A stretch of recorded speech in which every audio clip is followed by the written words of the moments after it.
The Delphi murders, the architecture of the bridge. Case file 71. February 13, 2017, Delphi, Indiana. Two young girls, Abby and Libby, vanish from a public trail. They leave behind a digital ghost. A grainy video of a man on a bridge and 4 words, guys downhill.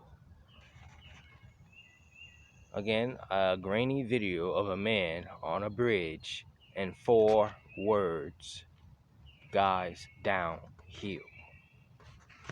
The media spent years focusing on the pixelated face, that is the varnish. In case file 71, we don't look at the face, we look at the architecture. Why that bridge? Why that spot? And how does a man caught on camera disappear into plain sight? Today, we apply point 2. Evidence of absence to the most famous cell phone video in history. Point 3. The architecture of the bridge, the track. Let's audit the man on the high bridge. It is 63 feet high. It's narrow. It is a one-way path to a dead end. Let's look at point 3, the architecture. The killer didn't choose this spot by accident. He chose it because the bridge itself is a tool. Once the girls were halfway across, they were in a trap. Again, please let me reread that. Once the girls were halfway across, they were in a trap. There was no left, no right, and the only way back was through him.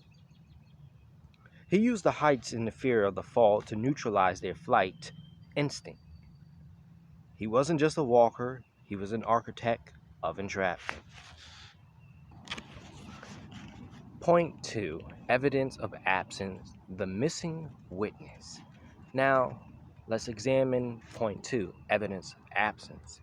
On that day, the trails were active. People were out, yet no one saw the actual crime. No one heard a scream. This proves the killer used the downhill terrain as an acoustic shield. He moved the girls to a specific location in the woods where the earth itself muffled the sound. The evidence of absence here is the lack of public awareness in a public space.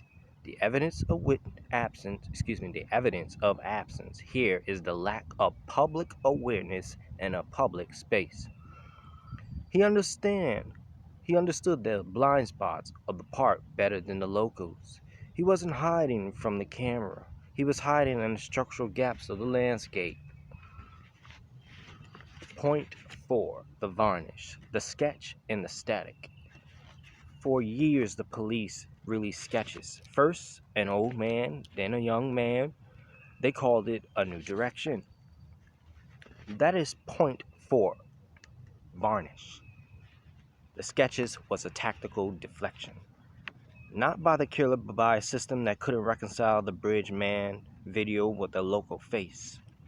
They were looking for a profile, while the reality was a man who lived and walked among them.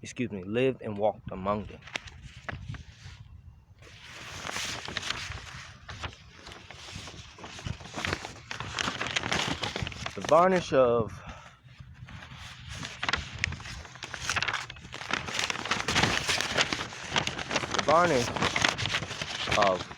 Cunninat Line Anthony, shot to count, also wasted thousands of man hours.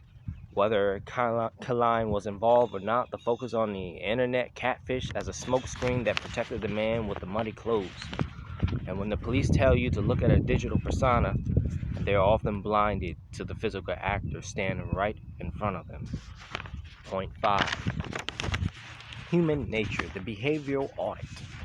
Finally, let's look at the suspect, Richard Allen, a man who worked at the local CVS, a man who processed photos of the search parties. Human nature tells us that a predator who stays in the town where he kills is seeking observation. He isn't hiding in plain sight, he is monitoring the Varnish. Again, he is monitoring the Varnish. He watched the police for 5 years while he sold them their medication.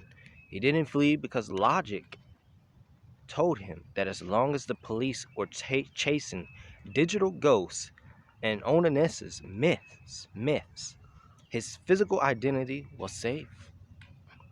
He was hiding the most logical place of all, the routine. The conclusion? The architect's verdict? The Delphi case wasn't solved by a profile or a sketch. It was solved when the varnish of the internet rumors finally wore off and the police looked at the physical timeline of the bridge. I see and observe and analyze, always looking for the missing tools. But I see the trap of the bridge that experts miss. This video wasn't a mystery, it was a blueprint. Case Files 71 is closing this bridge. I'm nearing the end of my criminal investigations classes. Always please look for the missing link, the missing tools in a cold case or unsolved mystery, and solve it using the logic I am providing. Please feel free to subscribe to the Bureau. See you next time.